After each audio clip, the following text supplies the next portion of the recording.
ओम देवदृष्टम पुण्यपुरुषम पापनाशनम दीठदेवकामुक भाग्यजनम जन्म का दुख टीटी जोत भागी छो सिरजम्बे श्राय स्वाहा। सभी आदरणीय प्रभु प्रेमी सज्जनों मातृशक्ति विद्वान जनों को नियमन प्रणाम। आज शब्द नंबर 61।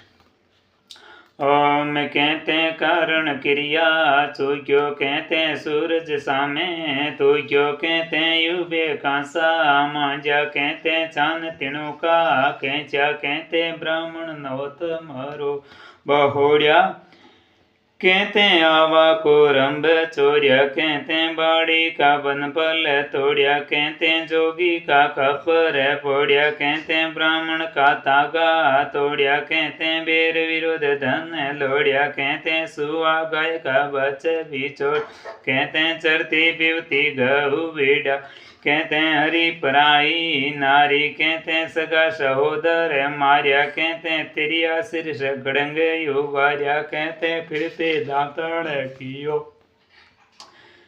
कहते रण में जाए दो दियो कहते बाट फूट धन लियो किसे शराब लक्ष्मण हुइयो हरिओम स्वाहा। बोले विष्णु भगवान की जय, जगदम्बेश्वर भगवान की जय हो।